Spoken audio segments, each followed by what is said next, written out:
नमस्कार, जय हिंद। मैं हूं सतीश मिश्रा, आप लोग के सामने फिर से एक और बार एक और लेक्चर के साथ आपके सामने आ चुका हूं। सो दोस्तों, आज एक नया चैप्टर शुरू किया जा रहा है। चैप्टर का नाम है लॉगरिदम्स। और आज लॉगरिदम का जो सबसे बेसिक कॉन्सेप्ट है, इस टॉपिक को समझने के लिए जो सबसे बेसिक कॉन्सेप्ट रिक्वायर्ड है, which is called exponential form. तो आज हम लोग इस लेक्चर में एक्सपोनेंशियल फॉर्म को समझेंगे। ठीक है, ये जो लेक्चर होगा आज का बहुत ही छोटा सा लेक्चर होने वाला है, बहुत ही ज़्यादा लंबा लेक्चर होगा नहीं, तो एंड तक ज़रूर देखिएगा क्योंकि एक्सपोनेंशियल फॉर्म को समझना बहुत ही इंपॉर्टेंट है। अगर एक्सपोनेंशियल फॉर्म आपने समझ लिया तो फिर आपको ये लॉगरिदम को समझने में काफ़ी हेल्प करेगा। तो समय की बर्बादी किए बिना चलिए लेक्चर का शुभारंभ किया जाए।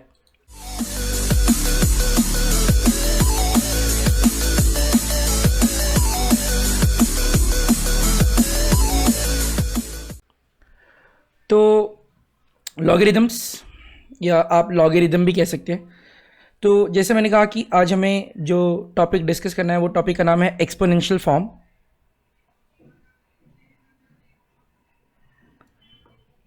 तो पहले हम ये समझेंगे कि भाई ये एक्सपोनेंशियल फॉर्म क्या चीज़ होता है।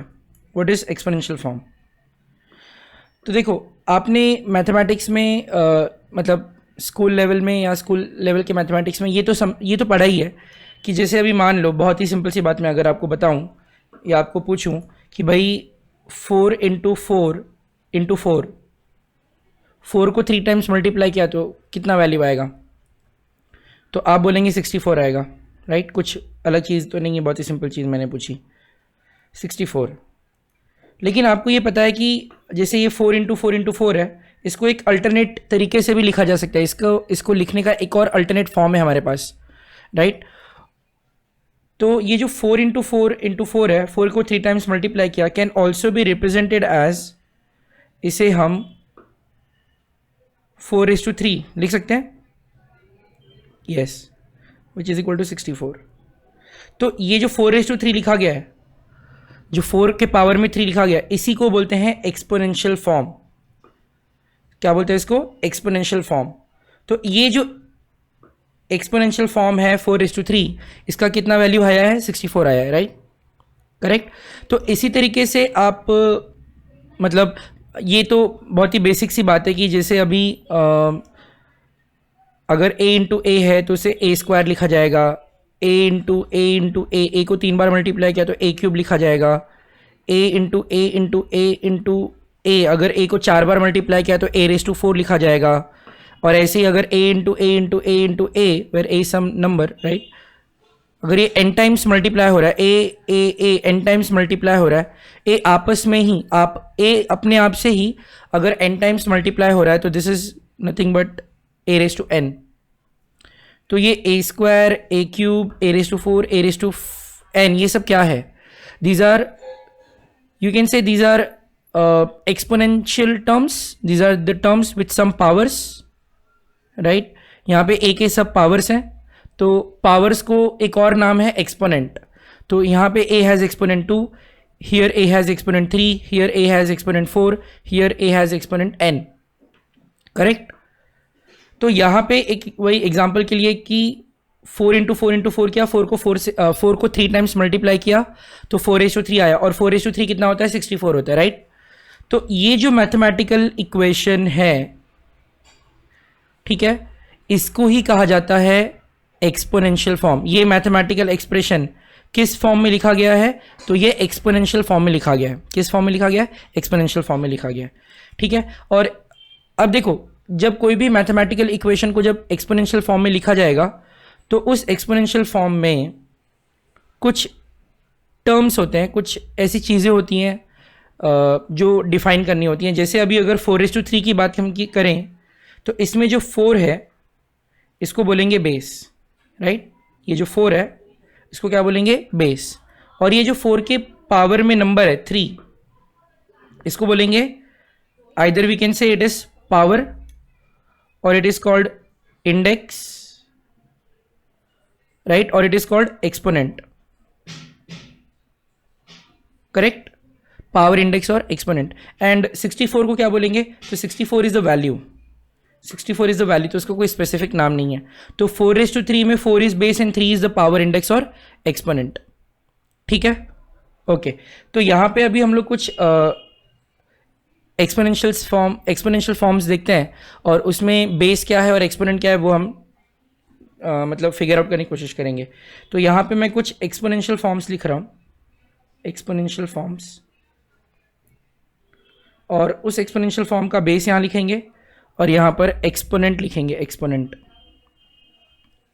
जैसे एग्जांपल के लिए अगर बोला गया कि भाई 2⁴,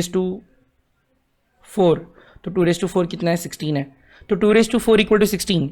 इस वाले केस में जो बेस है वो बेस है 2 और एक्सपोनेंट है 4, ठीक है, बेस इज 2, एक्सपोनेंट इज 4। अगर हमने यहाँ पे एग्जांपल लिया जैसे -3⁵ आ गया विच इज़ नथिंग बट -243, तो इस वाले केस में base is -3 and exponent is 5, ठीक है। अगर हमने बोला 10⁻�0, तो 10⁻�0 कितना होता है 1, राइट। तो इसमें बेस कितना है 10 और एक्सपोनेंट कितना है 0। अगर हमने जैसे अभी एग्जांपल के लिए हमने एग्जांपल लिया कि भाई a + b the whole square is a² + 2ab + b²। तो इस वाले केस में बेस क्या है, बेस इज a + b और उसको पावर कितना है 2, तो एक्सपोनेंट कितना आएगा 2 आएगा। जैसे 1/5 the whole raise to -1 is 5, right. तो इस वाले केस में base is 1/5 and the exponent is -1, ठीक है। सो 0.01 दी होल स्क्वायर क्या है, इट इज 0.001, 0.0001, राइट। तो इस वाले केस में what is the base, base is 0.01 and the index power exponent जो भी कहो 2, राइट। तो दोस्तों इस लेक्चर में हम लोगों ने ये सीखा कि एक्सपोनेंशियल फॉर्म क्या होता है और एक्सपोनेंशियल फॉर्म में बेस और उसका पावर या एक्सपोनेंट कैसे आइडेंटिफाई करते हैं, ठीक है। तो आज का लेक्चर बहुत ही छोटा सा था, तो बस इस छोटे कॉन्सेप्ट को हमने, इस बेसिक से कॉन्सेप्ट को हमने, फंडामेंटल कॉन्सेप्ट को हमने कवर कर लिया। तो आज के लेक्चर में इतना ही। आने वाले लॉगरिदम के लेक्चर्स का नोटिफिकेशन पाने के लिए, अगर उनको देखना है आपको, तो उनका नोटिफिकेशन पाने के लिए चैनल को सब्सक्राइब कर लीजिए और बेल आइकन को प्रेस कर दीजिएगा, सो दैट जब मैं लॉगरिदम का अगला लेक्चर अपलोड करूँगा तो उसका नोटिफिकेशन आपको मिल जाएगा और आप वो लेक्चर्स देख पाएंगे, ठीक है। तो अगर आज का जो लेक्चर है वो अगर आपको अच्छा लगा तो वीडियो को लाइक कर दीजिएगा और आपके फ्रेंड्स के साथ इसको शेयर कर दीजिएगा, क्योंकि लॉगरिदम एक ऐसा टॉपिक है जो कि मैथमेटिक्स के साथ साथ फिज़िक्स में और केमिस्ट्री में भी इसका यूज़ होते रहता है, ठीक है। तो और स्पेशली महाराष्ट्र बोर्ड के स्टूडेंट्स के लिए ये मैं बता रहा हूँ, या फिर CBSE बोर्ड या ICSE बोर्ड, आप किसी भी बोर्ड से हो, लॉगरिदम करके सेपरेट चैप्टर आपके किसी भी सिलेबस में नहीं है। वो फंक्शंस में लॉगरिदमिक फंक्शन करके एक मतलब फंक्शन दिया गया है और वहाँ पे लॉग के कुछ प्रॉपर्टीज़ बताए गए हैं। बस उतना ही समझ के आपको मतलब फंक्शन में थोड़ा सा बता दिया जाएगा कि भाई ये लॉगरिदमिक फंक्शन होता है, ये लॉगरिदमिक फॉर्म होता है, ये इसके प्रॉपर्टीज़ होते हैं, ये इसके लॉज होते हैं। फिर आपको उसे वहाँ से उसको पढ़ के फिर आपको उसे लिमिट्स में, डिफरेंशिएशन में, इंटीग्रेशन में, अगर मैं मोटे मोटे तौर पे कहूँ कि कैलकुलस में उसका यूज़ करना पड़ता है। अगर हम मैथ्स की बात करें तो लॉगरिदम में एक और चीज़ सिखाया जाता है which is the use of logarithmic table. और लॉगरिदमिक टेबल का यूज़ करके आप बहुत सारे न्यूमेरिकल एग्जाम्पल्स को सिंप्लीफाई करके उनका वैल्यू निकाल सकते हो। तो इसका यूज़ जो होता है, ये जो न्यूमेरिकल सॉल्विंग होती है, न्यूमेरिकल प्रॉब्लम्स की जो सॉल्विंग होती है, फिज़िक्स में और केमिस्ट्री में जो वर्ड प्रॉब्लम्स होते हैं उनमें अधिकतर होता है, राइट। तो इसीलिए ये जो चैप्टर ये बहुत ही इंपॉर्टेंट है और आपकी इस एकेडमिक्स में, मतलब आपके क्यूरिकुलम में, सिलेबस में ये सेपरेट चैप्टर नहीं दिया गया है, बट एक फंक्शन के फॉर्म में बस इंट्रोड्यूस करके फिर आपको इसे बहुत ही एडवांस, मतलब उसको काफ़ी अच्छे लेवल पे यूज़ करना पड़ता है। तो इसलिए मैंने सोचा कि एक लॉगरिदम का ना अलग से वीडियो बनाया जाए, एक अलग से ही लेक्चर सीरीज़ बनाया जाए, सो दैट कि आपको लॉगरिदम जो है वो अच्छे से समझ में आए। तो हम काफ़ी एग्जॉस्टिव वे में लॉगरिदम को इस सीरीज़ में समझेंगे। और एक और बात कि लॉगरिदम जो है वो भले ही JEE मेंस एंट्रेंस एग्जामिनेशन में अलग से टॉपिक हो ना हो, वो बात अलग है, लेकिन लॉग तो होता ही है यार। ठीक है। लेकिन जेई एडवांस में ये सेपरेट चैप्टर है। जेई एडवांस के अगर आप सिलेबस को देखेंगे तो सिलेबस में लॉगरिदम एक ऐसे सेपरेटली मेंशन किया हुआ है, तो इसलिए लॉग पढ़ना बहुत इंपॉर्टेंट है। अगर मैथ्स को मास्टर करना है, फिजिक्स के न्यूमेरिकल सॉल्व करना है, केमिस्ट्री के न्यूमेरिकल सॉल्व करना है, स्पेशली केमिस्ट्री 1 के न्यूमेरिकल सॉल्व करना है, और तो इन सारी चीज़ों को सिंपल बनाने के लिए आपको लॉग पढ़ना बहुत ज़रूरी है। तो इसलिए ये सेपरेट एक लेक्चर सीरीज़ बनाया जा रहा है लॉग के ऊपर। तो आज मैंने इतना एक्स्ट्रा बातें बताई हैं, बट हर लेक्चर में इतना नहीं होगा। हर लेक्चर में मैं टॉपिक पढ़ाऊंगा और वीडियो ख़त्म कर दूंगा, ठीक है।